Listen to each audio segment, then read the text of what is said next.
Buenos días, o buenas tardes, o buenas noches.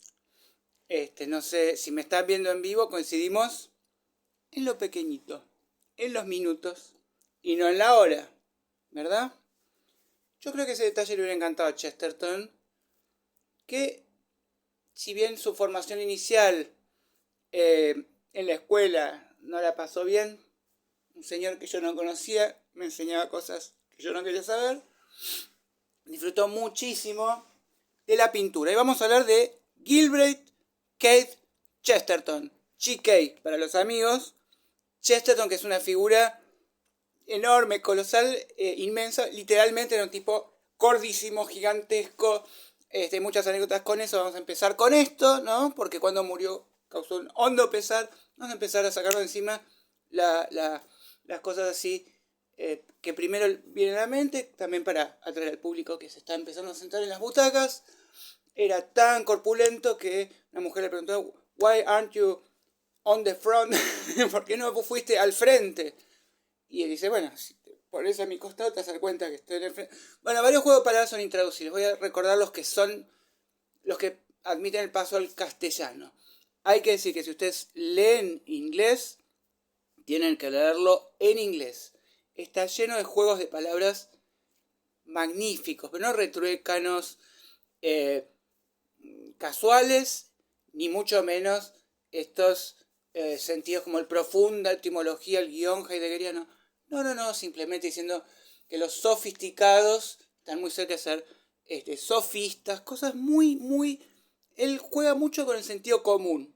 Ha sido llamado, ingenuamente, por lecturas de no mucho sentido común, el gran apóstol del sentido común en una época donde primó una especie de religiosa, un seguimiento al racionalismo, al positivismo, al progresismo, el gran pesimismo que antecedió a la Primera Gran Guerra. Todas esas cosas es verdad que él tuvo una actitud muy distinta, una actitud de alegría, no al principio de su vida. Él nace en el contexto naturalmente de la Inglaterra victoriana, que no era tan parroquial y tan inocente como se puede creer ahora. Y la verdad es que, bueno, voy a dar luego una clase sobre Bertrand Russell, donde vamos a ahondar sobre el tema, pero hubiera sido todo bastante mejor si seguía la era victoriana un poco más, y si no había Primera Guerra Mundial. Pero Chesterton ve en esto más bien tanta supuesta religiosidad es causa del ateísmo, del agnosticismo, no es realmente nada verdadero. La alegría de Chesterton es algo fundamental, así como podemos decir que en Kierkegaard, en Heidegger, que dice que la angustia es lo que mueve al hombre a filosofar, un poco como en lo que predica Aristóteles, el asombro ante el cosmos, pero es un asombro muy distinto, el de Chesterton. Un asombro que parte de recuperar la infancia. Es decir, las limitaciones de un niño. Él es quien mejores palabras ha dedicado a insultar y carajear a Friedrich Nietzsche, que es muy difícil de quitarle el aura de genio, sobre todo porque además Chesterton, junto con Nietzsche, son autores que nos llegan inmediatamente, que son fáciles de leer, que no requieren, a pesar de todas las lecturas que ellos tienen detrás, que nosotros hayamos leído antes nada. Enseguida los entendemos. Nietzsche con un estilo incendiario y Chesterton con un estilo cortés británico que usa mucho la paradoja, una gran tradición británica, salvo que la paradoja en Chesterton incluso es muy diferente a la de Oscar Wilde, incluso es muy diferente a la de Bernard Shaw, porque es una paradoja a la manera del dios Abraxas de Hermann Hesse, pero con esto no quiero decir lo que dijo horriblemente Cortázar después de Hermann Hesse. Quiero decir que él encuentra en realidad más bien una reconciliación de los opuestos. Es en ese sentido alguien que, sin saberlo, porque no leyó a Hegel, Chesterton es el sacerdote de la Aufhebung, que quiere decir al mismo tiempo superación, supresión, elevación y síntesis, ¿no? Entonces él puede, en muchísimas consideraciones, aunar los dos puntos de vista en lo que algunos críticos llaman mirada estrascópica, como los parlantes, o sea, que al mismo tiempo hay dos cosas a la vez, pero que coexisten en una tensión que se retroalimenta, pero no es algo que es una contradicción, así que racionalmente se anula una cosa a la otra. Todo esto es una horrible y aburrida explicación que di yo. Chesterton es absolutamente delicioso. Bueno, pero tanto Nietzsche como Chesterton son, en algún sentido, podríamos decir, demagógicos, populistas. Chesterton, bueno, nunca pretendió ser un filósofo elevado, ni tampoco fue un snob. Allí donde Byron es un dandy, exige grandes gastos, vive por encima de sus posibilidades. Discúlpeme, que quería aprovechar de recomendar varias cosas hoy, ¿no? Pero quiero decir, Chesterton era un hombre que estaba con el pueblo, era peronista Chesterton, podríamos decir. ¿En qué sentido? Que toda la defensa que él hace finalmente del cristianismo es una defensa que perfectamente le cabría al peronismo. Es decir, ¿cómo pueden decir que el cristianismo es demasiado piadoso y al mismo tiempo que el cristianismo, en este caso, es oscuro? Todo lo que son aparentes contradicciones, también, en algún sentido, son argumentos para defender al peronismo. ¿En qué sentido? En que bueno, Perón ha podido aunar, en el caso suyo, de su persona, en su partido, bueno, facciones de superizquierda, de derecha. Entonces, un poco la idea del cristianismo es muy distinto el cristianismo de Chesterton al cristianismo anterior y el posterior también. Realmente Chesterton se puede decir que es el que recupera, dice Papini, la alegría de la Biblia. Yo diría que hace una cosa propia. De hecho, hasta para ser heréticos y decir, gente dice, yo a una isla desierta me llevaría la Biblia y el libro Ortodoxia de Chesterton, ¿no? Y uno te puede decir que Ortodoxia de Chesterton es mucho mejor que la Biblia, lo cual también sería refutar su propia idea, ¿no? de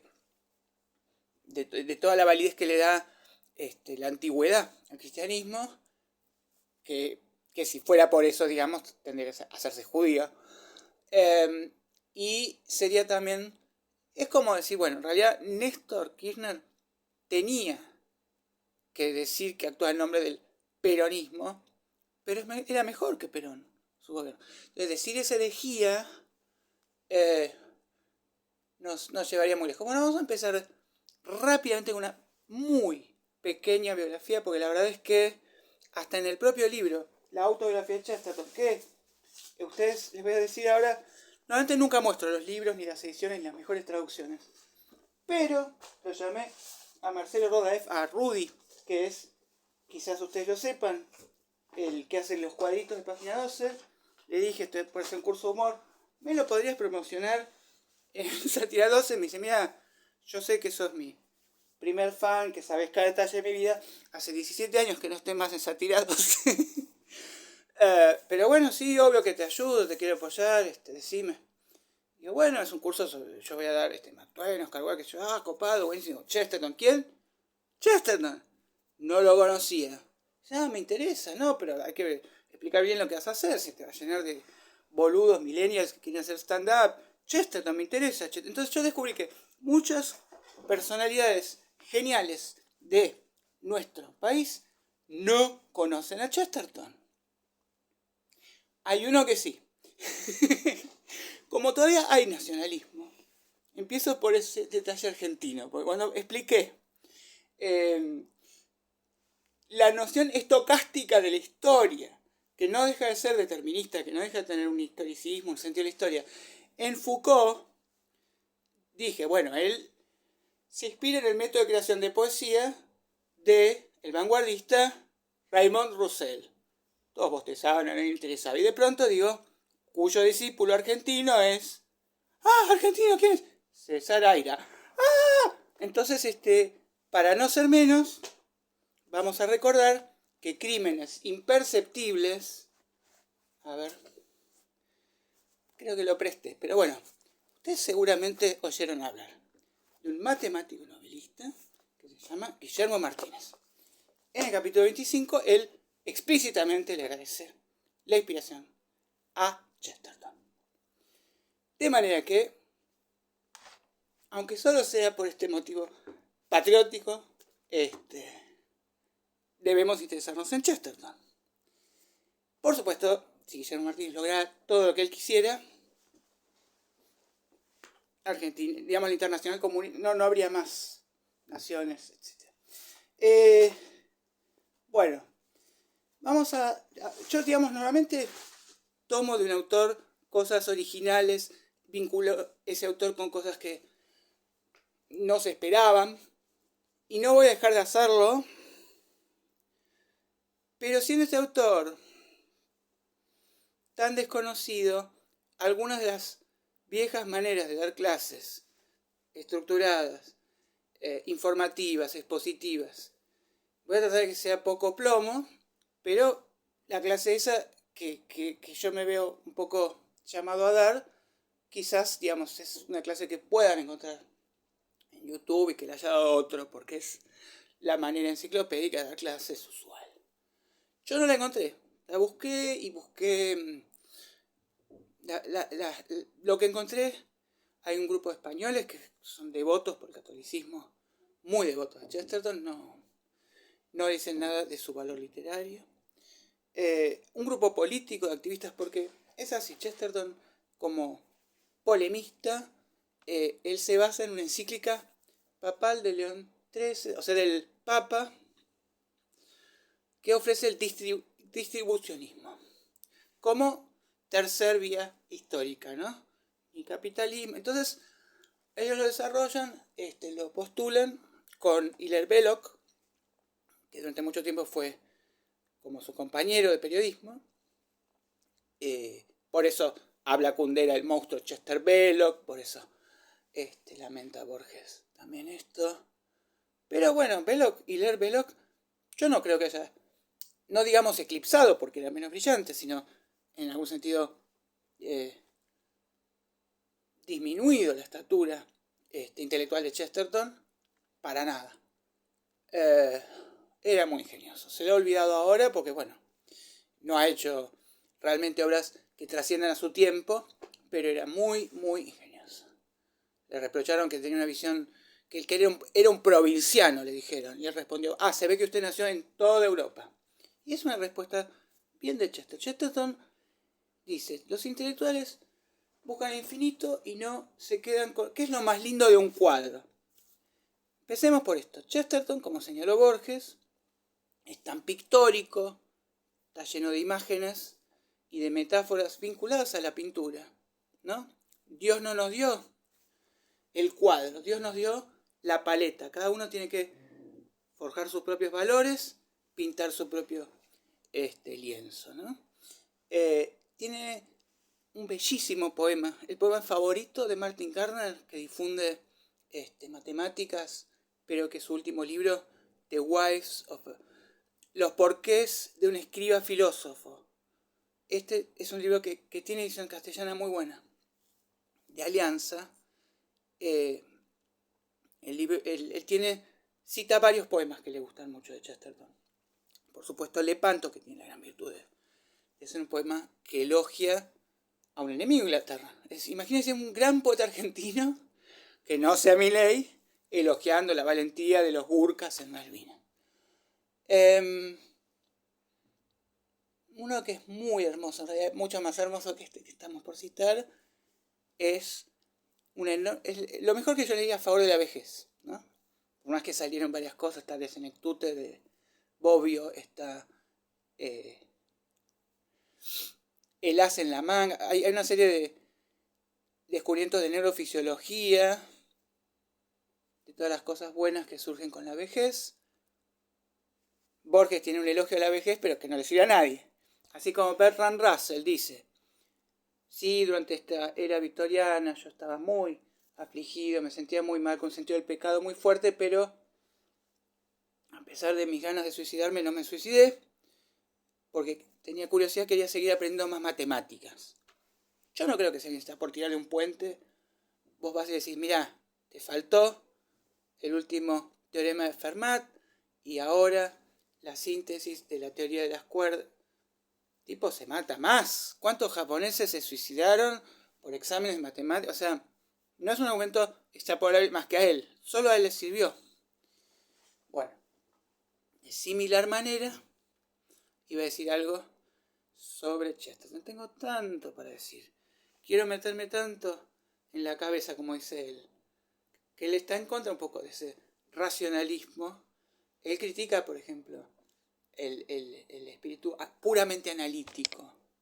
Él critica mucho, por ejemplo, dice que Edgar Allan Poe, si bien termina loco, la parte poética que tenía lo fue rescatando de no volverse loco antes. La parte ajedrecística era la que quiere encerrar el universo, que es inabarcable, incomprensible para el ser humano, en una serie de esquemas cuadrados, blancos y negros, absurdos.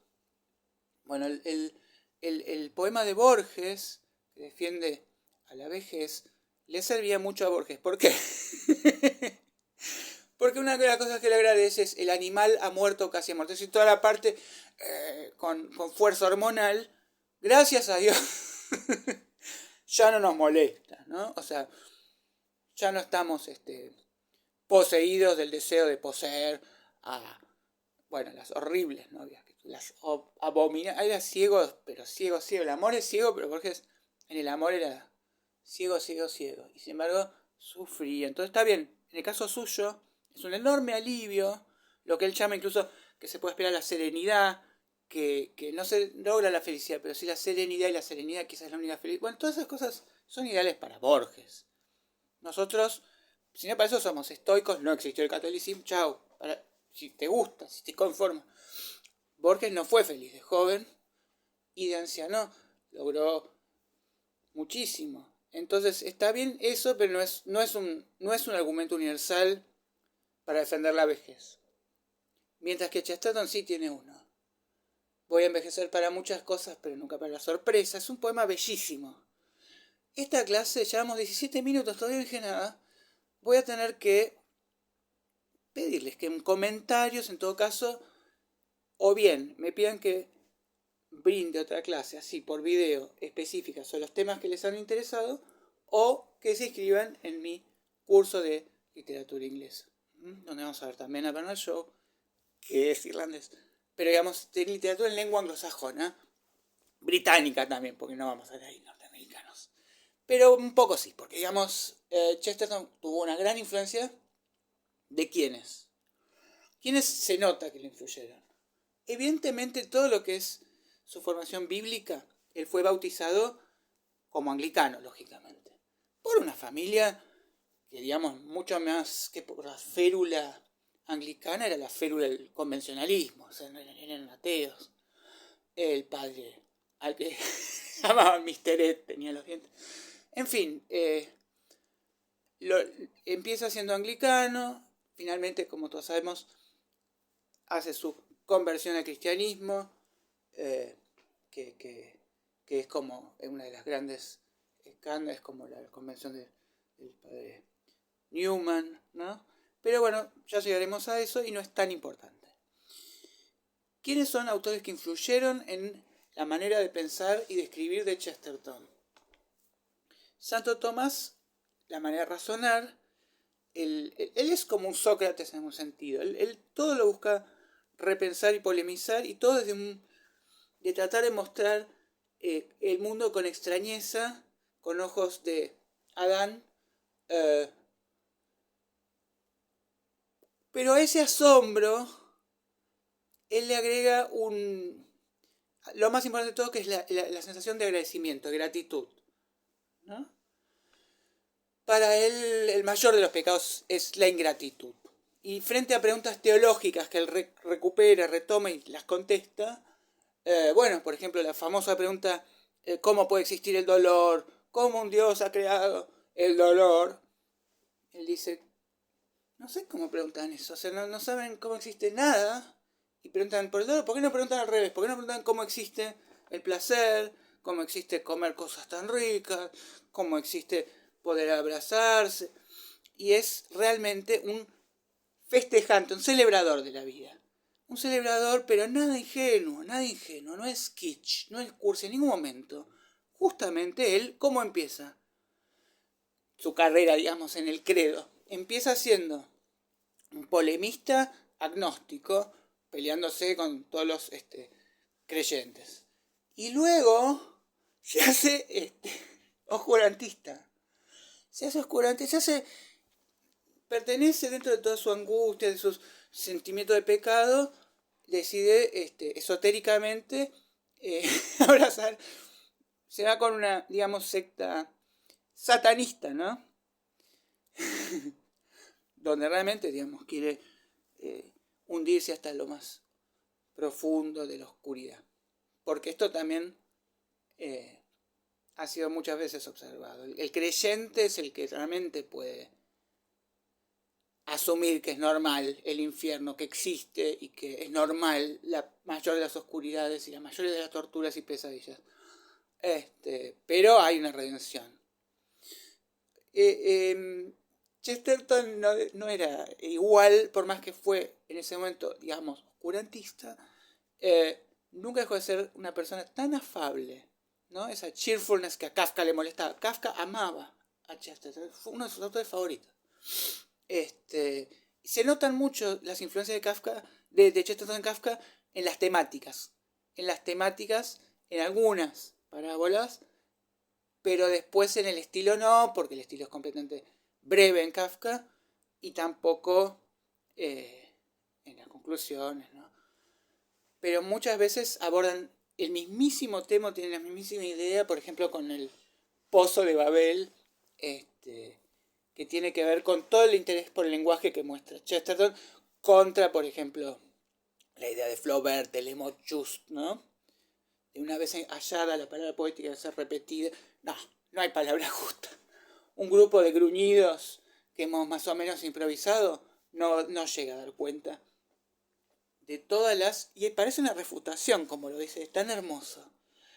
Cree que de la boca de un agente de bolsa pueden salir todas las agonías del anhelo y los tornasolados caleidoscopios de las otoñales hojas. Bueno, al decirlo así, sí, da cuenta de todo con un lenguaje maravilloso y parece casi autorrefutatorio. Pero eso me refiero con la gran paradoja de Chesterton abrazando en sí las contradicciones. Bueno, vamos a hablar un poquito de su producción literaria, hemos hablado un poquito de su religión, hemos hablado un poquitito. Ahora vamos a centrarnos después en ortodoxia bien, ¿no? Tu producción literaria consta de más de 4.000 ensayos. Yo le pedí a mi amiga Julieta Galante que venga de Cardiff y me traiga la obra completa, me trajo esto, no es nada. O sea, la obra completa de Chesterton es inabarcable. Novelas, sí, tiene unas pocas y no son de igual valor. Así que yo les recomendaría El hombre que fue jueves, que es una interesante paradoja sobre el anarquismo. Es un tipo que se infiltra un grupo de conspiradores, pero al final descubre que cada uno de esos conspiradores era un infiltrado. Bueno, no voy a spoilear. Como novelista entonces recomiendo eso, aunque también es muy bueno Las paradojas del señor Pond. Como ensayista, Everlasting Man, el hombre Everlasting Man es buenísimo, porque es una historia de la humanidad. Él le escribe furioso contra H.G. Wells, que es el pariente de Orson Welles, o sea, el que escribe Los Mundos. Orson Welles lo dice por radio y la gente se desespera. Wells, que es el gran rival de Julio Verne. Julio Verne dice, no, él miente. O sea, Julio Verne creía que en el futuro las cosas que él hacía algún día iban a pasar. Y Wells se jacta, jamás va a pasar lo que yo hago, el hombre invisible. Y era un polemista muy feroz, Wells. Polemizó también con Bernard Shaw. Pero una polémica como invitó Chesterton a tener en ese momento a todos, que era porque él polemizaba con Bernard Russell, con Bernard Shaw, con Wells, y era al mismo tiempo amigo. Eran muy amigos, eran muy amistosos. Se valoraba mucho esto de poder tener la idea del otro, sopesarla, mordazmente criticarla. Así que Wells declaró, bueno, si realmente llego a morir y existe el cielo, está bien, yo no creo en Dios, pero me van a dejar entrar porque voy a decir soy amigo de Chesterton. Bueno, entonces, en cuanto a obra literaria vamos a hablar. Por un lado, ha escrito cosas que no diría yo tanto que son de teología, como sí, más bien como biografías intelectuales. Él, en todos los casos, cuando escribe una biografía, ella empieza por escribir la mejor biografía de Dickens, que además ha generado como una revalorización de Dickens. El Dickens que conocemos ahora es el Dickens que fue revalorizado gracias a la biografía de Chesterton. Y allí encuentro yo una de las frases más hermosas jamás escritas sobre la infancia, que además revela un poco esta modalidad que él tenía. Porque él puede parecer alguien que hace una inversión de los términos, como lo hace Oscar Wilde muchas veces. En Oscar Wilde es un chiste un poco superficial muchas veces. Es decir, alguna frase hecha como esa mujer tiene un rostro que una vez visto ya no se olvida. Él dice que una vez visto ya no se recuerda. Es gracioso, tiene la evanescencia de un petardo, es gracioso, pero no es sustancioso.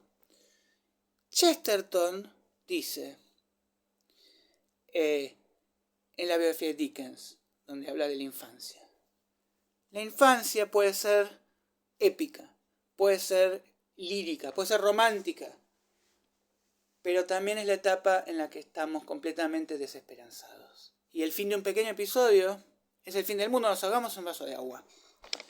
¿No? Nos hemos olvidado de este detallecito de la infancia, pero solo al hombre que ha madurado le es dado el último don, que es la esperanza. Nosotros sabemos que el alma va a sobrevivir a sus desventuras. Un niño no lo sabe. Entonces, la concepción que Chesterton nos devuelve de la infancia es verdadera, es verdadera. Él no hace un chistecito. Es profundamente bien observado psicológicamente lo que él dice.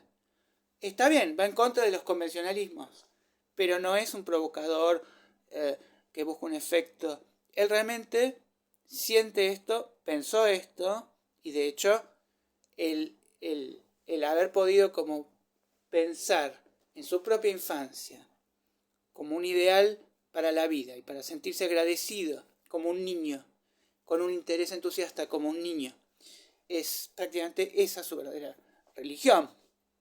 Muchas veces él hace una comparación entre cosas filosóficas que está discutiendo o cosas religiosas con los cuentos de hadas. En ese sentido, si yo explico que Hume refuta la noción de causa y dice, bueno, si yo apago el interruptor de la luz y la luz luego se apaga, luego a la velocidad de la luz, o sea, inmediatamente se apaga, no podemos afirmar que haya una relación de necesidad causal. Solo sabemos que una cosa pasó primero y después la otra. Pero hay que ser escépticos, qué sé yo. Mucho más divertidamente dice esto mismo Chesterton, diciendo, bueno, por ahí no es que el sol sale por el este por alguna ley inexorable. Simplemente puede ser que Dios sea como un nene, que le encanta que le cuenten siempre la misma historia. Entonces le divierte muchísimo que el sol salga por el este. Y al día siguiente dice, volví a hacerlo otra vez, lo que hiciste ayer, volví a salir por el este. Entonces toda la idea del cuento de hadas que también le permite burlarse de nuestras pretensiones, de lógica pura, racional en las prohibiciones. Hay una cosa que está prohibida, dice Chesterton, y no me jode que esté prohibida, es una cosa que podemos hacer en cualquier momento. Es como que me digan, te regalo este vidrio. Con que no lo rompas hay vidrio para 1000 años. ¿Por qué me va a molestar esa restricción? Si tampoco entiendo por qué me dan todas las otras libertades.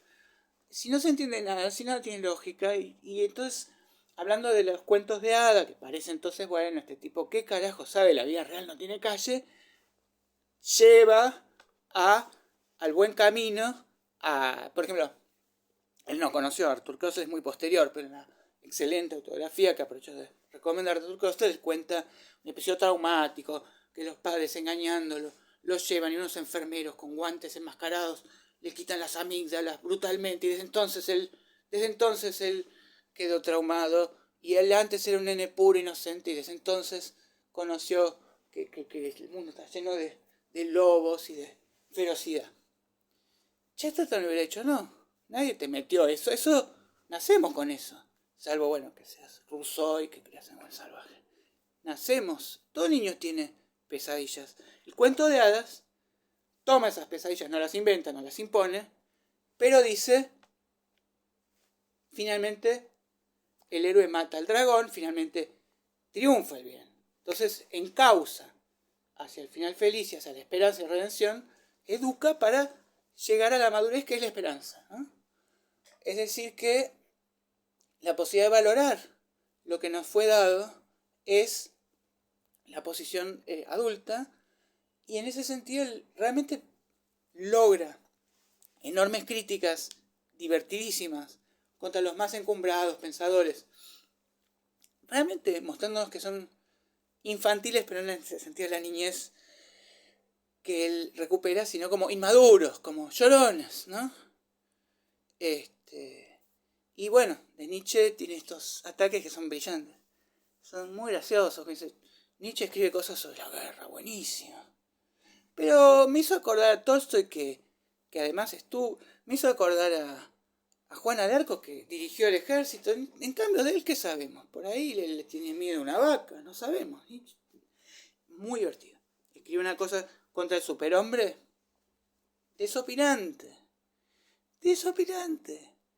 El ser superior, el superhombre, nació.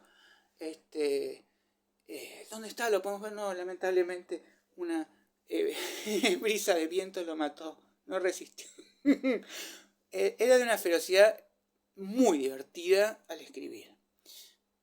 Pero ese aspecto clownesco, por eso me puse esto, que tenía Chesterton, no ocultaba la oscuridad, por eso me puse esto, ni tampoco fue la última descripción. No voy a continuar y no voy a... vamos a hablar ahora de la obra poética. La obra poética, si agotamos eso, que es muy breve. Un hermoso poema sobre los días grises.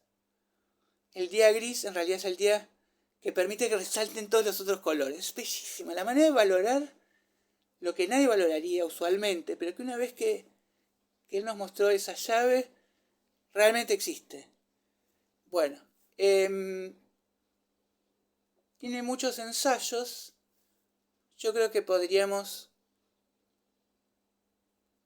hacer un pequeño contrapunto al método de trabajo, porque me parece importante situarlo en su época, y así como cuando uno lee a los filósofos franceses, a los pensadores, hay que ver con quién están dialogando, con quién se están peleando en ese momento, ¿no? Entonces yo armé un pequeño contrapunto entre Bernard Shaw y Chesterton. ¿Y acerca de qué? Un tema que discutieron en su época, ¿no? Que le discutieron ellos, bueno, en el 1800, digamos nosotros acá con Alfonsín recién.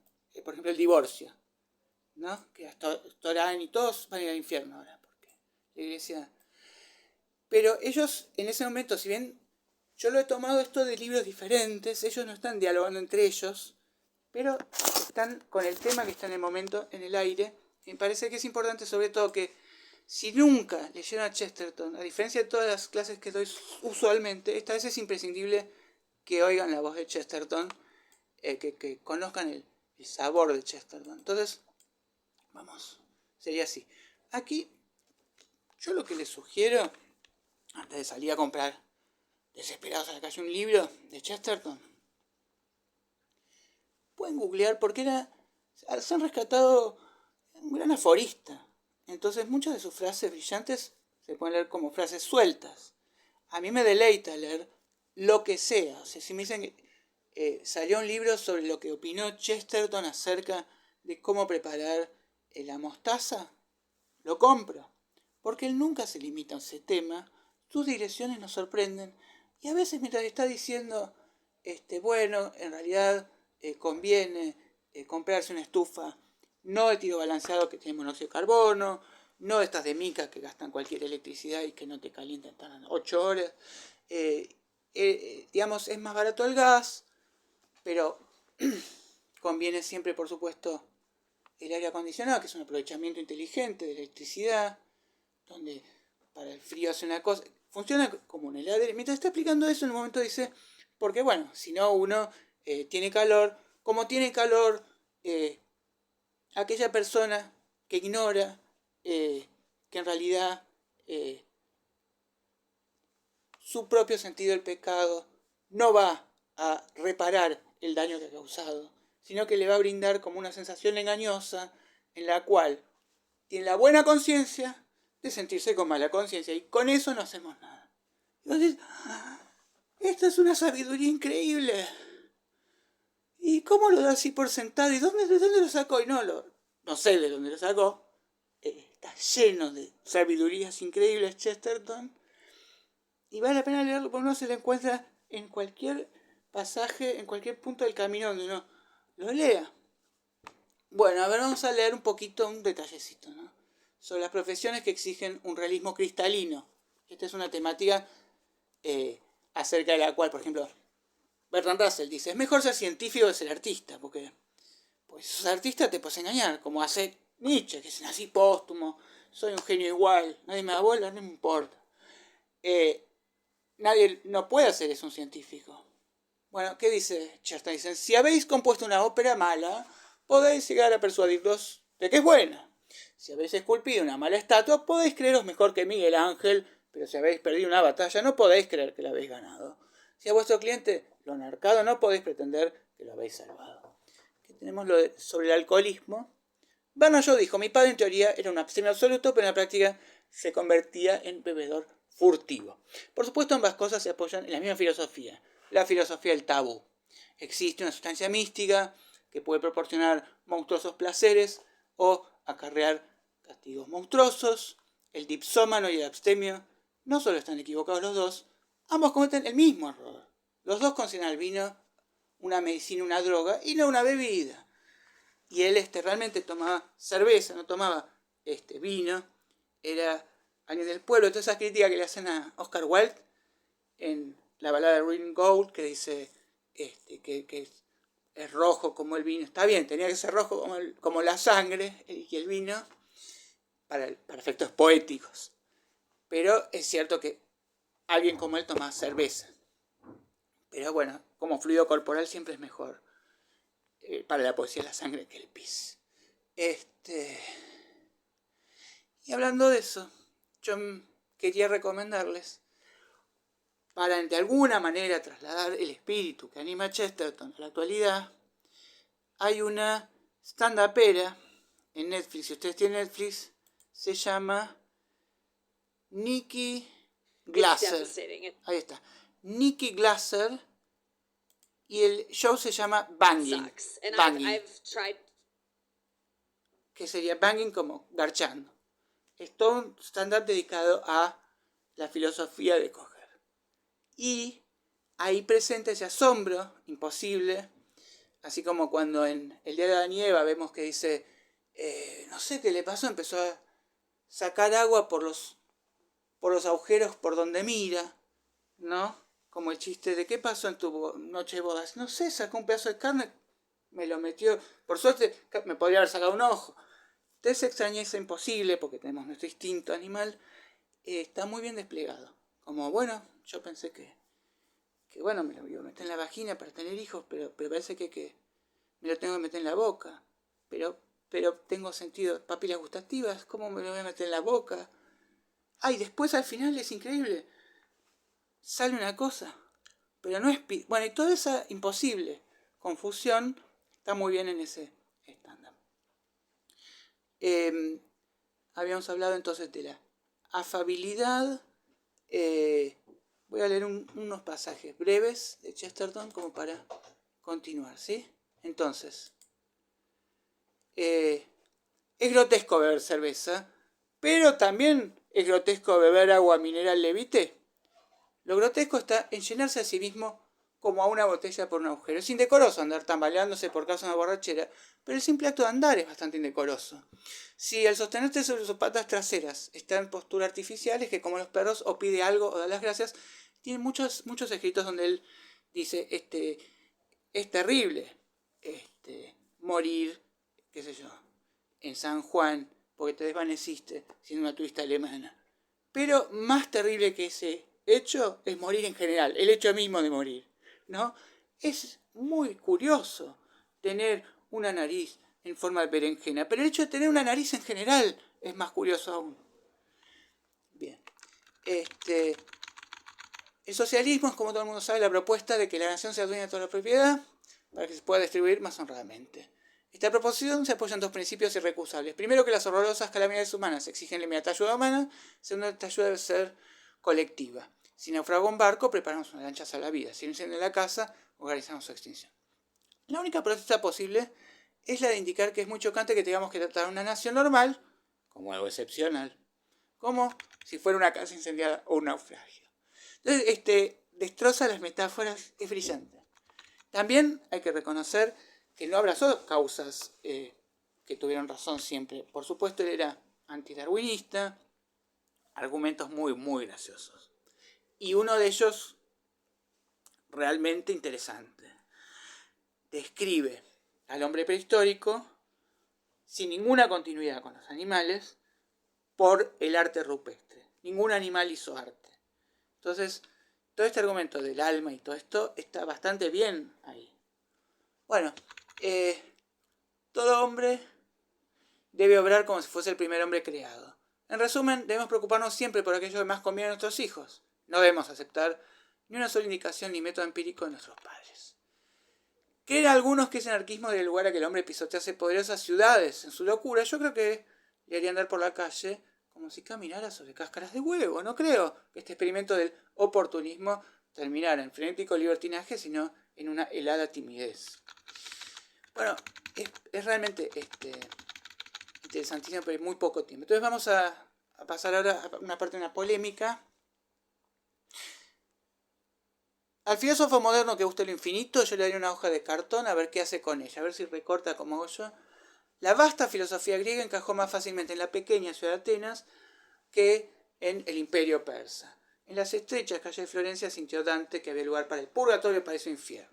Esto está en un libro de ensayo que se llama Enormes Minucias. Ahora vamos a leer un pequeño contrapunto entre él y Bernard Shaw, que me tomé el trabajo de hacer. No quería dejar de decir nada esencial, porque tenemos poquito tiempo más para todo lo que tengo que decir. Por eso él dice que Nietzsche también quiso meter en su cerebro todo y por eso se le reblandeció el cerebro. No fue por eso, fue por la sífilis, pero es muy divertido como cuenta todo. De las ideas por ahí que más importantemente quiero destacar está esto de que hay una necesidad psicológica o animal de creer en Dios, ¿no? Y una idea importantísima. Cuando el hombre deja de creer en Dios, no pasa a no creer en nada, pasa a creer en cualquier pelotudez. Es más vale que crea en Dios. Dios no me permite ver a mi propia persona en el altar. Y si, bueno, entonces es Lenin, es la ecología, él escribió contra la ecología, contra el amor a los animales, cosas buenísimas, como denunciando perfectamente que es una manera muy sencilla de fingir que uno tiene, digamos, Vamos con educar con cuentos de hadas primero, a ver. Vamos a ver cómo dice esto, súper breve, ¿no? Algunas de las personas que más hablan sobre cambio y progreso son quienes realmente menos pueden imaginar alguna alteración a sus actuales condiciones de vida. Por ejemplo, convierten un test de lectoescritura en algo común para todas las ideas y civilizaciones. Leer y escribir son en sí mismos simplemente logros muy agradables, emocionantes, como tocar la mandolina o efectuar acrobacias aéreas. Ya ven lo delicioso que es con la extravagancia de los ejemplos, ¿no?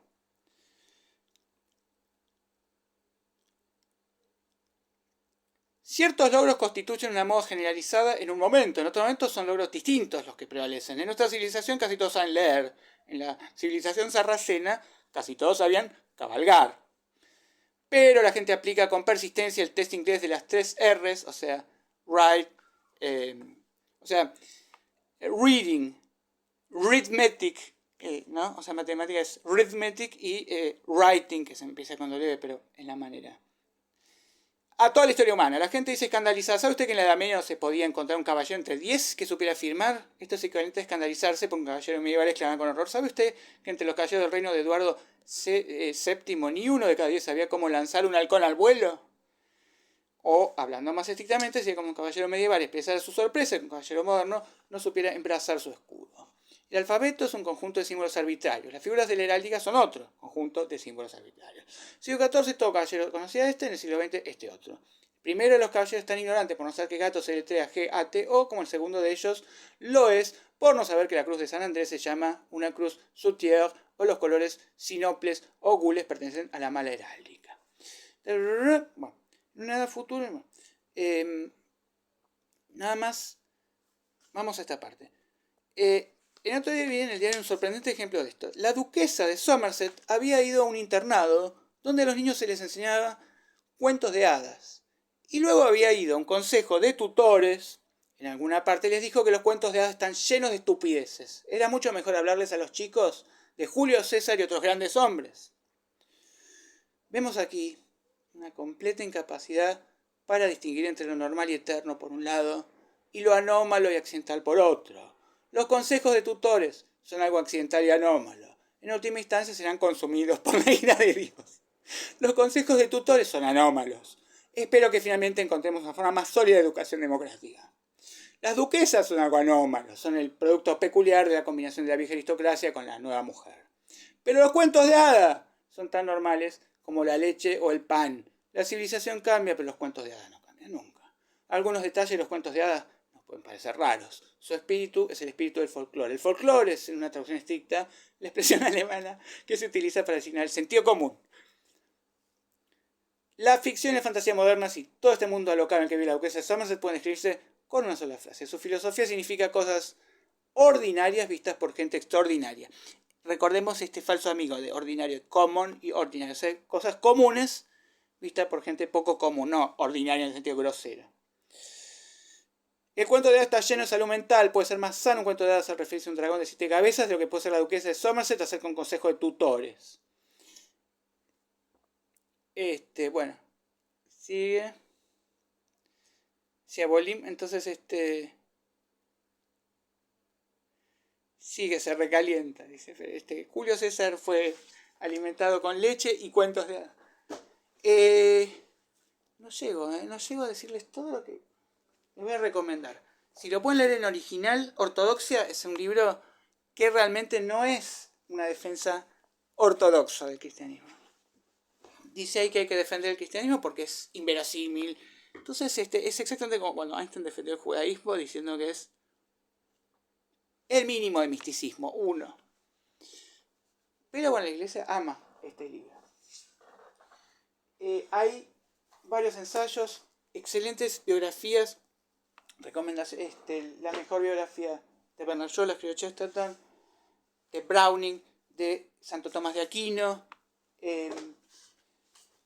No dije el padre Brown todavía. Bueno, como ustedes saben, el padre Brown, inspirado en la figura de un sacerdote, que es John O'Connor, él sigue la escuela del fundador de la novela policial, que es Dupin, el detective creado por Edgar Allan Poe,